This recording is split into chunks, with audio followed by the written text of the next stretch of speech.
So I'd now like to introduce you to the fitness technology panel. Welcome everybody.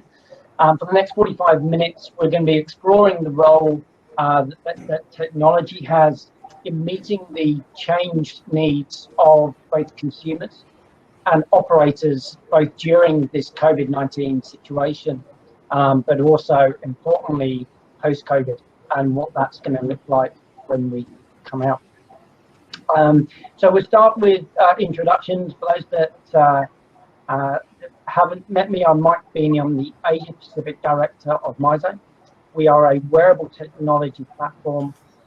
We work with around 7,500 clubs across 80 odd countries.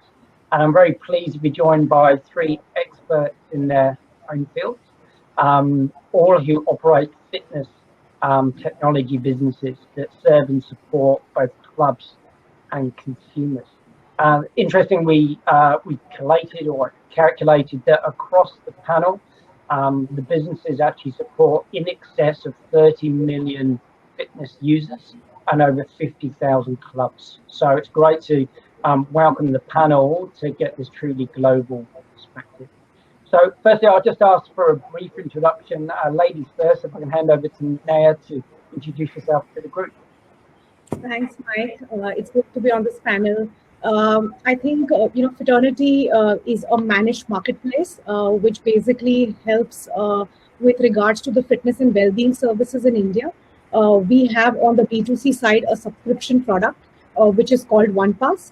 And on the B2B side, we have a corporate wellness program, which is linked to employee well-being. At an overall level, we've had about 10 million users who've used Fitternity. We've been around for the last 6 years, built the business block by block. So really understanding the core needs of Indian consumers as well as operators. So we operate on a full stack sort of a model when it comes to the consumer journey, right from discovery to marketplace to enabling transactions and also having a subscription product. So that's a quick gist about what we do at Fitternity. Okay, thank you, Nat. That's been quite a journey over 6 years from foundation to 10 million users. So look forward to hearing more of your insights. Staying in the same part of the world, Shamik, an introduction, please. Hi, I'm Shamik. I'm speaking from Bangalore in India. I'm a part of curefit, which is a large health tech player in India. We're in many verticals, but fitness is one of the largest verticals we have. And we play in an omni-channel way. We have over 300 fitness centers that provide group classes. And these are in physical locations across 10 different cities in India.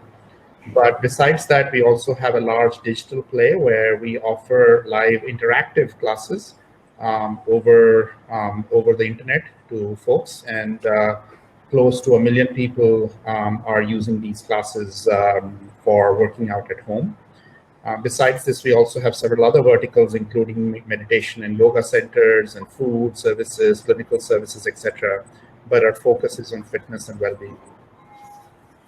Thank you, Shamik. I think you have quite a unique view, as you referenced, the fact that as a group you operate clubs, but also have a digital platform that's bigger than most in the market. So almost a fortuitous position to be in, to be able to play from both different perspectives. So thank you for that. And last but not least, hand over to Marco in Europe. Hi everybody. Thank you, Mike, for giving the. Can you hear me, guys? I'm sorry, having a bit of a feedback. Can you hear me? Fantastic, good. So I'm Marco. I'm the VP of International Sales and Use Machine Business at eGYM. eGYM is a global fitness technology provider. We have 2 headquarters. As you said, one is here in Europe, in Munich, Germany, and one is in Boulder, Colorado, in the US. And we supply gym operators with a smart cardio solution. So a cardio software that goes on most of the supplier cardio, how do you call them? I would say objects in general, treadmills, call it however you want. At the top of the line, use our smart cardio solution. And we have a cloud solution with a white label application targeted to the club owners that wants to have a digital offering fully integrated with the workout tracking inside and outside of the club. On top of that, we also have a smart strength machine solution. So think about your average machines, but smart with a computer connected to that. So chest press or any of those strength machines. And we operate around 18 million users, as you somehow pointed out before, given the global numbers worldwide. And we work with more than 25,000 customers, clubs, if you want. Likewise, Neha, we are somehow out of the startup phase. We started operations 9 years ago. And when I joined the company 4 years ago, we were 100 people, and now we are more than 700 people worldwide. Great, thank you, Marco. So let's dive in as suppliers of digital platforms, whether that's to consumers or in most cases to operators. Of course, fitness technology has always been at the top of the trends list as it's grown year on year. But I guess over the last couple of months, what we've seen is the fastest and most dramatic shift to digital that we've ever seen. That means that consumers, of course, as the doors of gyms around the globe closed, consumers were forced to look for other solutions, being digital. Operators equally, therefore, were forced to adopt technology. But equally, for those that offer those platforms, everybody has had to adapt very quickly. So I'm interested to know, because it's such a broad scope that collectively is offered, how have you individually had to adapt what you offer to ensure that that stays relevant to both the consumer and the operator in this change they've gone through in the last couple of months? So Shamik, I'll put that to you first. So the adaptation you've needed to make to stay relevant. Yeah. So as a large operator of fitness centers, we've obviously had to feel the same pain that I'm sure many of the other operators in the audience have faced, which is all our centers are shut down. There's no revenue from any of those. But fortuitously, we always had a digital offering as well. And over the last 2 months, the digital offerings have really, really exploded in usage. And now, it's grown almost, 50% week on week for the last 6 to 8 weeks. We now serve, as I mentioned, more than 1 million users working out at home with our live digital products every single day. And what this has done is it has allowed us to stay engaged with the users, but more importantly, it has allowed us to reach out to a set of users that would have never been accessible because of geo restrictions and accessibility at any of our physical centers. So now we have users far flung throughout the country. And we've added in a lot of features, including interactivity through camera vision, through social features, and so on, that has resulted in a very different kind of experience that people experienced offline in the fitness centers before. So it's a new kind of audience that I think will stick around even after the COVID situation. We're bringing people into group classes that have never experienced it before, while they're still doing it from the comforts of their home. So this has been a new phenomena that we have experienced. So while there's a lot of pain because of the COVID situation in the local fitness centers, but on the same time, we're seeing a lot of positivity by providing these new kinds of digital experiences that are both social as well as interactive. Okay, I'd love to come back to that point maybe a bit later on. You referenced the clubs, of course, in some ways are limited by their locality and the convenience, whereas your digital product has been able to go now international through that. So I'd like to visit that fact. So before we do that, same question maybe to Marco now. How have you had to adapt your product given the changes that consumers and operators have been through over the last couple of months? Well, funnily enough, it's funny you use the word adapt, because as you said, in most of the fitness industry, that has been the process. People had to adapt. I mean, you can call it the new normal. I agree. New normal is one of those things that are getting on everybody's nerves now. In our case, more than an adaptation was faster go-to-market phase, meaning we always went to this direction. If I really love the fact that in the keynote, I don't remember if it was Ian or Ronnie, but said, guys, the way we have to tackle those challenges will be through technology. And we always, and he said, and the COVID will act as a time warp. It brought us 3 years in the future. It's nothing new what we are facing. It has just been dramatically accelerated by the fact that somebody put us in the middle of a river and told us now it's swim or die. But also somehow from our perspective, this was always what we wanted to achieve. We always wanted to break down the walls of the gym. That's why we have the white label application that connects to everything pretty much in the fitness industry, including Myzone, Mike, as you know very well, so that the people can track their activities wherever they are, and the gym operator can follow the training plans of their members whenever they are. What we did is we brought all those functionalities in all our products. So whatever white label application you have from eGYM has those basic things you need to run your business now, including stuff like class booking. Sorry, bad English here. Class bookings, workout trackings, and that's what happens outside the gym. But that's not enough, because if you think about it, if you look at demands, you have two major things: breaking down the walls, I already told you about this, and the reduction of capacity inside the gym. So we also brought more and more technology in our machines, or better, we accelerated services and products we plan to deliver in the next 6 months to 12 months. So even when you are inside the gym, you can train faster. Because if you think about it, as a gym operator, Shamik, I think you see this every day. If I tell you you can only have 100 people in your gym, they cannot stay there 3 hours. Because if they stay there 3 hours when they're in the gym, then your capacity doesn't work anymore. The business model doesn't work. So we brought to our machine even faster training. And inside the electronic machines, we can also gather data. So when you get out of the gym, we know how you're fit, how, if you get more maximum weight capacity, better cardio. So then our operators can give advanced training plans to the members when they're home. So again, to answer your question, Mike, we accelerated more on those two directions, making the gym more efficient and making the gym able to reach their customers everywhere. And it resonates a lot, I believe, with what Ronnie and Ian especially said in the keynotes. That's great, thank you. And just to pick up on 2 points before we go to Neha. One, you referenced booking apps, and in our experience, I think we look at operators who have never had the need for something like a booking app.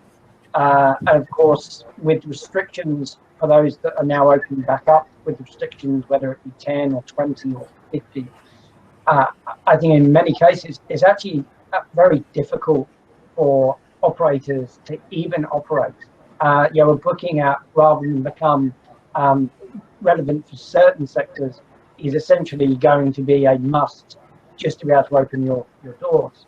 And secondly, when you talk about pipeline, that's been really impressed, even for operators that have been able to adopt and build their own digital platforms. Many of them, again, you referenced pipeline. So I think all of us as suppliers are trying to forecast where the industry is going and have ideas in the pipeline. But the fact that we managed to accelerate those, to not deliver those in a year's time, but deliver them in 6 weeks, and the same with operators, I think has been the key. So speed of adaptation to stay relevant has been the really important point. I know at Myzone we've launched a Myzone oriented remote, which is all about being able to stream your heart rate from wherever you are into a group display, which normally is only feasible within the club. And again, that's all off the back of the demand of not letting the development team go home at night to make sure we can get this to market. Neha, how has your product had to adapt to this situation? So Mike, I think, when we look at the marketplace model that we operate in, which has 12,000 gyms and studios, on one side and the users on the other side. I think just going first on the operator side, I think given the India market scenario, over 95% of service providers, which is gyms and studio owners, are actually unorganized segment and are long tail in nature. That actually given a need of a massive digital enablement that Fitternity had to do in terms of actually enabling studios and trainers to conduct classes online and to actually have a digital product. And which is something that we sort of worked over the last few months. And as the effort of that, we actually have 4 distinct offerings, which are all enabled by our suppliers. The first one being live stream sessions. So it's basically getting the class to Mike's house. He can interact with the trainer. It's a group class. It is 80% to 90% as much as an in-studio experience that he would sort of experience normally, right? Which was the first product that we rolled out. The second thing that we created was a pre-recorded segment of videos from top trainers and celebrity experts in India, which is called the Fit TV. We also looked at OnePass, which is our which is our core product. We created OnePass Virtual, which we believe was a step in the right direction because OnePass pre-COVID gave user access to the whole ecosystem to work out. I could go to a swimming pool, I could go to a gym or studio. And now I have a OnePass Virtual, which basically gives me the ability to do unlimited live stream workouts and also get access to pre-recorded, workout videos. And I think the fourth bit that has really helped us, and we really believe that enabling that from our service providers' perspective has not only given them initial traction in sales, but we've also seen massive engagement. That has been in form of launching personal training, which is one-on-one training for our B2C consumers, as well as organizing and creating, curating these offerings for employee well-being benefits and continuing the corporate B2B, work that we do along with our sort of, base of suppliers. So I think that is something that we've done and evolved. Similar to Marco and Shamik, I think we also, in a way, accelerated this. This was already part of the product roadmap, but it just made us, sort of work on it faster and go to market with more focus. Right. Yeah. So similar thing, accelerating the development pipeline to be relevant. I guess the natural progression from that. I made reference to booking apps, which for clubs that have restrictions on number of entries is kind of critical. I guess the next step of that is what role does fitness technology have post COVID-19? And that's either for the operator or more broadly, Shamik, you made reference to engaging people that are not members of clubs. So even those that would not have a traditional membership have gone out to seek digital fitness solutions. I guess the big question for the industry and the consumer is there's a kind of a need or a demand that's been met at the moment that will change, hopefully when this situation passes. So what's the long-term impact? Shamik, can I come back to you on that point? What role does FitTech have post-COVID? Yeah. So we actually think that this is a seminal moment because, as Marco mentioned, the world has accelerated. People have to catch up to that. It will take time for them to adjust to it. And it's hard to hypothesize how people will react once the fitness centers open up. It's quite possible that even after they are opened up, that people are self-regulating how much time they spend and how often they go to the fitness centers. And that the right offering is no longer the same offering that used to work before. My hypothesis is that people will want a blended offering where they can come to the fitness center because there is a certain kind of experience that only offline, real life, face-to-face can provide. But they'll want to limit their time in those fitness centers, and hence they will want to blend what they're doing in those fitness centers with offline, with online activities, whether it is home workouts or running outside, etc. And hence, any fitness provider that provides a blended offering will be the ones who will have the mind share of the customers and will be able to provide the right experiences. So while we are headed in that direction because we believe that is the future, as we talk to other people in other countries, what we find is that many of them resonate with the same feelings that they're hearing from their customers. So we're actually, in active conversations with many of these people in other geographies to offer our technology to them. Because I think a lot of people are feeling that in the future, it won't be just the offline center, it won't be just home workouts, it'll be a blend of all of these offerings that people will be most comfortable with. And hence, I think all operators, including us, are trying to move into that world. It's great. And I think given that different regions are in different positions, I understand India, and please share if you have any further information, but it's likely to be a while before the clubs are open again, the same likely with most parts of Europe. So I think we'll be able to learn from those regions that are opening first to see what the demand for that blended solution looks like. I think we all agree it won't go back to what it was before. I think we've opened the eyes of consumers, or not we, but the eyes of consumers has been opened. They now like tracking their workouts. They now like on streaming sessions. They like convenience. They like the flexibility. So those early regions that start to open will be the first to really see what that blended model looks like and whether it holds up long term. And we're looking at you guys in Australia and New Zealand to show us the way, because you guys are doing such a great job with COVID. Yeah, that's right. I mean, the initial feedback we've seen we've got quite a big client base in New Zealand. Some of Australia's opened back up, but certainly the feedback again is very positive from New Zealand in terms of return and clubs coming back in, members coming back in, albeit of course they're all under restrictions. So you don't truly get the true picture. The doors are open. The limitations means we're really not back for a club being able to see how many members are coming back and sustainability. But the initial feedback is positive. And the most positive thing is hearing the number of new members that are starting to approach. The whole industry has essentially gone into pre-sale in New Zealand and Australia. Operators see this great opportunity now potentially to grow what they do. Marco, over to you. Same question. Where do you see the role of fit tech, and the larger role of fit tech in post-COVID? Well, first of all, let me also confirm what you just said. I shared that data in the keynote before, considering again the large cloud we have and the fact that our cloud connects to the MMS software, we have live data. And even in Europe, we see that when you look at new members in gym, and I'm turning, just to give you the right number, because I have it on screen live, let's say on week 2 after the reopening, what's incredible is that new members numbers go back to January. Not even to the planned budget or last year's number. It seems like January 2.0. I mean, in Europe, January is the big month with September. So it's incredible the demand is there. That said, I want to give the answer a little spin here and concentrate on the health.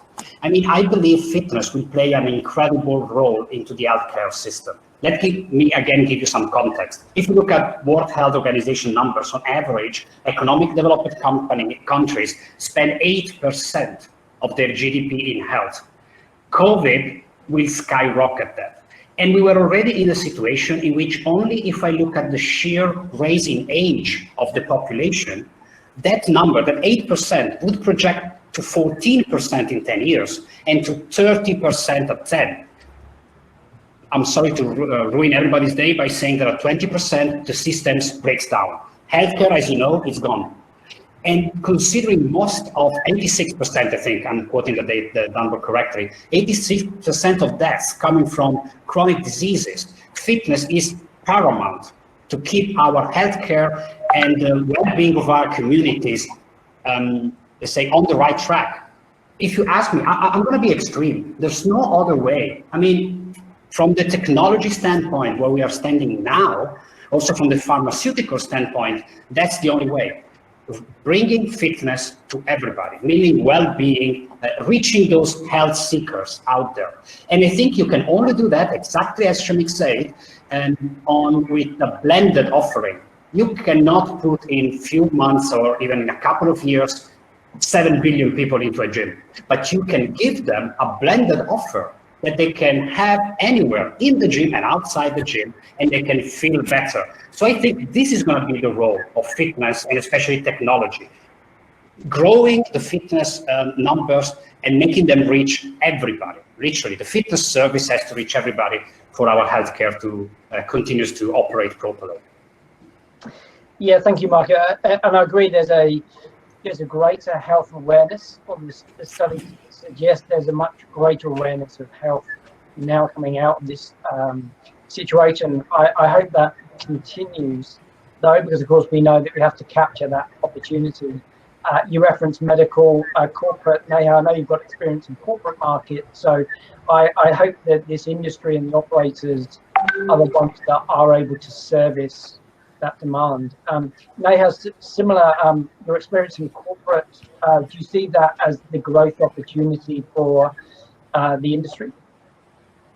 Yeah, absolutely. I mean, what we're seeing is not only the inbound inquiries on corporate wellness has skyrocketed by almost 200%, but what we're seeing is that there is massive engagement with regards to what we are offering. And the format of offering is going beyond just fitness and the realm of fitness for us.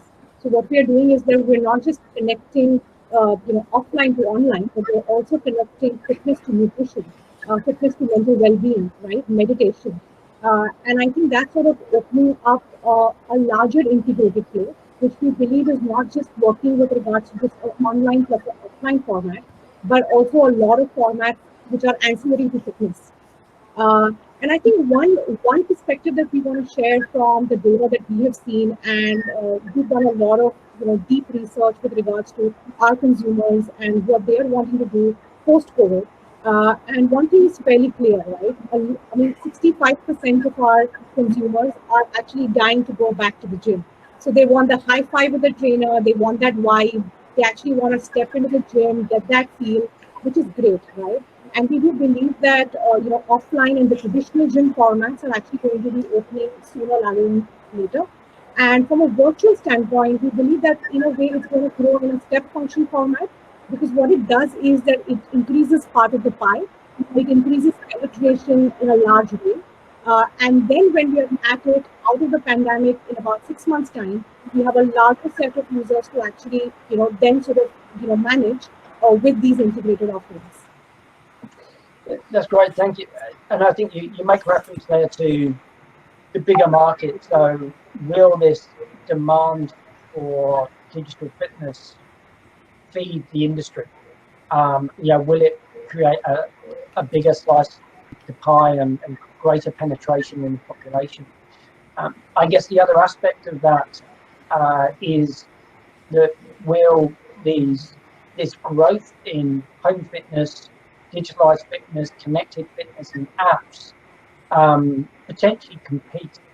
So, is this growth friend or foe for the operator? So keen to get that perspective. What are the positives, but also what are the potential risks in this huge surge towards digital fitness, when ultimately at some point soon, the gyms are going to open their bricks and mortar gyms again?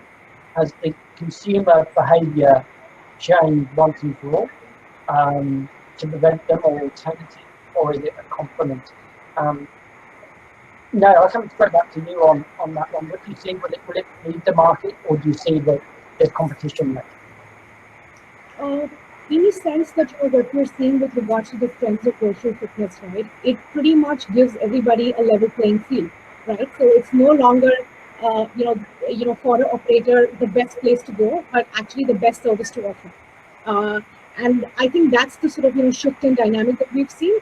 But from a virtual to a post-pandemic era, we do believe that it is actually more of a trend, because there are more positives that emerge out of it. Like you said, one, the sheer scale of people, the sheer spend with regards to insurance, corporate well-being that will actually get deployed in the post-COVID era.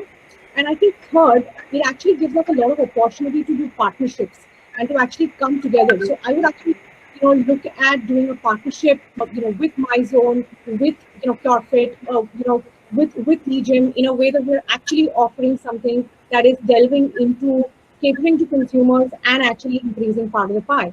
And I see that sort of trend coming along, very, very focusedly in the kind of work that we've done in the past as well.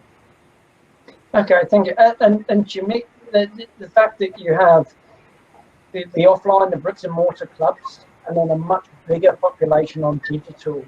Do you have any data or experience? Does that big digital community help to feed the clubs? I know you referenced that the digital is obviously international, whereas the clubs are in one location. Is it a feeder? It's to be seen because our digital experiences have only exploded in the last 2-3 months, and we have to see whether that funnels those users into our offline centers once they open up. However, my hypothesis is that that will work out very well for us in the locations in which we have both. Now, there will be almost 70% of our users will be in locations where we have no centers. So these will all be positive net gain for us. In the areas in which we do have physical centers and online users, how that funnels into one and what the equation is to be seen. However, I'm quite positively inclined about how that will model out because remember, as operators, one of the key metrics besides just how much we can charge per customer is also the utilization of that center. So having a digital offering actually increases the utilization of each center quite a lot because people are still engaged with you. They want the ability to be able to come into the center. But if I can do the same workout at home just because I'm feeling too lazy to go to the fitness center, and or it's just that I have a baby at home and I can't afford to leave them and go to do the workout at the center, it still feels as if I'm part of that membership. But you're providing me the additional ability to stay at home and do it, right? So my sense is that with a few physical centers, but a large digital offering, even in the places where both are available, you will actually expand the entire pie and increase your revenues. That's my hypothesis. We'll see how it plays out. But as we talk to players around the world offering our tech as well, I hear that resonate with them quite a lot. So I suspect that this will be true. Okay, thank you. And just before I go to Marco, to pick up one point, Shamik, within your own business, you have your own digital platform and the clubs. So again, that's quite unique. So when we talk about friend or foe as competition, or is it a feeder for our industry? What about where it's not linked to your business? So obviously members have taken, or non-members have taken digital solutions that are not linked to our industry, not linked to our clubs, don't sit under our umbrella, if that's the right term of our industry. Would you say that has the same positivity there, or is that a different scenario? Is that question to me, Mike? Yeah, sorry, just come back. Yes. Yeah. So I think that my belief is that people that have a strong relationship with their customer will expand to fulfill all the needs of that customer. So there will be people, of course, that only offer an offline experience, and if that experience is rich enough, it's very deep, and so on, I think people will just stick to it. It will be a customer segment that is special, right? They don't really care about offline or online offerings. Then there will be others for whom that relationship is not very strong. I mean, we see this with ClassPass and GymPass as well, where they're kind of disintermediating supply and saying, the customer really doesn't care about one particular type of workout, and they want to move around, right? For those kinds of experiences, I think it's very important to establish a relationship with the customer, and for those kinds of operators to be able to have a wider variety of offerings that they offer the customer, so that customers don't feel of them as a replaceable entity, right? So I think if you are the latter, I think it behooves you to actually think about digital offerings as well and offer that as an adjunct to whatever you're offering offline. Sure, thank you. And Marco, your perspective, friend or foe? Well, honestly, Shamik and Neha pretty much said it all already, but I will add two things. First, let me answer straightforward. There's no way it is a foe.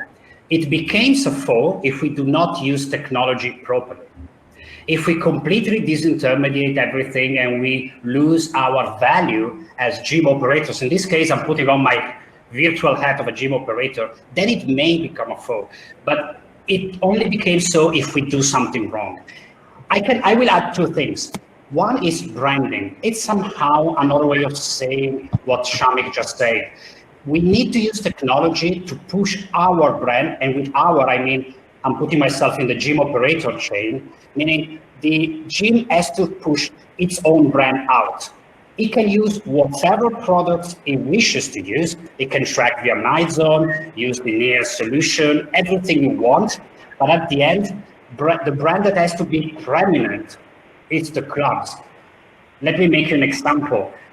If I give you several services inside my gym, even by the physical movement inside the gym, you know where you are. And so you recognize you're having that service thanks to that brand and that business operator. When you're home, you need to push the same concept. When they are home, you're getting these trainings, this offering, these opportunities because you are part and you're a member of that brand, because we know brand is not only something that comes from the business to the consumer, but it also has to go both ways. So you have to push your brand forward.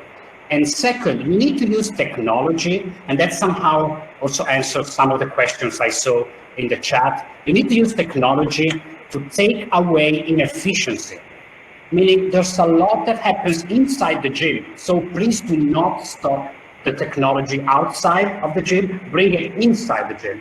There's so much we do inside the club that it is actually a waste of time. You know, remembering sets, reps, weights, and all those kind of things. We need to take them away so that the customer experience is truly blended in and outside. And at that point, guys, this is a multiplier. This is the oldest history in economy. The first time you bring technology into a new place, everybody's scared. It's going to take away jobs. It's going to take away value. But it never happens if you use it properly. It always, and I quote Neha, enlarge the pie. Again, and I finish, remember always, though, to push your brand forward, to push your content forward as well. You can mix it, but you have to have your own content as well, so that you don't completely disintermediate and you bring your own value to the customers. Those would be my advice. Great, thank you. And in your answer, you covered, there was a question in the panel around whether using smart training and technology, that program can be more efficient. And as we referenced, with limited number of members allowed in the gym at any one time, that could be a really important aspect. I think one, that people are getting in and train efficiently, so they're still getting results, but to maintain a financially viable business when you have a big box gym with limited number of people in. So I agree, technology can drive that efficiency. I think one other perspective from me is that when we talk about technology, we often think about apps and at-home fitness and connected fitness. But I think we also need to consider, and a lot of operators are really looking at their business and looking at the experience in the club. And I think we have an opportunity there, however big the streaming session is when I'm at home. We all know those that take part in group fitness, you don't replicate that experience in the studio. You definitely don't replicate that experience if you've got a technology enabled kind of studio. So I think it's worth both looking at both sides. The app that members use when they're away, you almost need to enhance that experience that members come to the club for, that they can't replicate through an app or a phone. And I know we've experienced a number of operators, the old cliche that because they've not been working in their business, they've been working on their business, and actually they've reviewed the whole value proposition to ensure when they do open their doors, one, it's going to be competitive because everyone's in pre-sale, but two, they want to be able to offer members something else, something new to really shout about. And as we know, technology can be one of those solutions. I accept Ian in the keynote. Ian raised a point to say is now a good time to be investing in technology, and I think it's a valid point. I think an operator needs to plan out how they're going to implement the technology and not a knee-jerk reaction. But equally, a lot of operators have that time at the moment for planning, They know that it's another month or so before they can, or longer before they can open the door. So I think it's an opportunity to embrace technology to bring those members back. That leads us on to what a few minutes left. I think if there's any questions here. Just one last question. We talk about inviting, we talk about collaboration. We've already seen, of course, some of the big tech giants already making their way into this space. You know, the Fitbit, Google, Google going to wearables, active with some very big financial backers, including Amazon. Where do you see this ending up, or what are the key collaborations that you see coming out that will help the consumer and kind of consolidate this whole digital offering? Neha, can I come to you first for that? Yeah, sure. I think one of the trends that we've seen in terms of overall technology integration has been fairly on the B2B side, both with regards to booking apps and solutions in whether it is a fitness course or a mind body, in terms of enabling a gym to do pre-booking and not walk into gyms because we are actually operating on a reduced capacity format. So what we are doing essentially is working with a lot of players to ensure that post-COVID, that piece is sort of integrated. And on the second B2B side, we're seeing a lot of work on the insurance vertical end, surprisingly so, because what we're seeing is more and more insurance players, especially in India, are wanting to integrate the spend, the cost, linking to and gamifying it to the workouts that you do at the gym or outside the gym. And hence sort of linking back, a whole lot of connected play there, and that's sort of one side of tech integration that we've been doing. Yeah, so that's how I would sort of sum it up with regards to how we are seeing it from our end. Yeah, I think definitely those vertical markets have got closer to our industry, and our eyes have opened, I think, to some of those opportunities. So thank you. We're into the last couple of minutes now before we need to hand back over to the networking, the main stage. So I'll hand back to each of you just for 1 minute. Marco, either to answer the question around collaborations or any final thoughts to share? Well, in 1 minute, I would say that's what's going to, let's say, raise and emerge after the COVID. It's collaboration, meaning this is the time of integrators. Nobody wants to open, let's say, 14 different apps every time. We need to have a single point of contact for the customers that then will vertically look. I mean, I use Myzone. I open a Myzone app when I want to see my specific training. But as you quoted, Neha, before, I think Fitbit and everything else, I also wear a Fitbit. So the future is integration and simplicity. And I think this is going to be very important now. Yeah, I agree. Integration is going to be key for the consumer. And Shamik, any final thoughts to share with the group? Yeah, I do believe, like Marco said, that everything is going to become more integrated. People want to manage their health and fitness across gyms, home, working out outside, mental health, sleep. All of that becomes part and parcel of healthy living, and integrated experiences, holistic apps, and so on become what the consumer wants. Now, how do the operators work in this world is going to be a very interesting development over time, because you don't want to be disintermediate and provide just a part of that experience. So what your business model looks like, how do you play in this ecosystem, that is going to be a key part of that equation. One of the interesting things that I think people can think about and look at is that people often think about it's the same workout being delivered offline versus online. But I believe that this is not true in the long run, because the experiences are going to be dramatically different. And you have to focus on your strengths to offer the best of that world. So for example, online, when we do workout classes today, you're able to work out with a celebrity. Now that's never going to happen at your local studio. Your celebrity is not going to show up there. And the kick that people get from being able to post on social media that I worked out with this Bollywood actor, right? Or this particular cricket star, right, is just immense. Those kinds of experiences are only available online. There are other kinds of experiences that are just possible offline, and hence people want that entire experience, right? So how do you kind of position yourself to be that is all about rethinking your offering and being able to package it as a holistic thing? Okay, that's a great roundup. That holistic view and your offering kind of wraps everywhere in terms of that hybrid offer. So I think fitness technology opens a whole number of opportunities. COVID-19 actually is going to open opportunities for collaboration and this merged digital online offline business. So let's hope all of the clubs play out and stronger than ever with a bigger slice of the pie. And I think technology can help us grow that faster and better than ever. So I'd like to thank all of you for your contributions. Unfortunately, at the end of time, apologies we didn't get to some of the questions.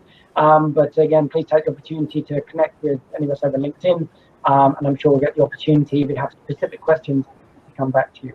Thank you. I'll ask everyone now just to go over to the networking session or visit the expo, and then we'll be jumping into the next panel discussion shortly.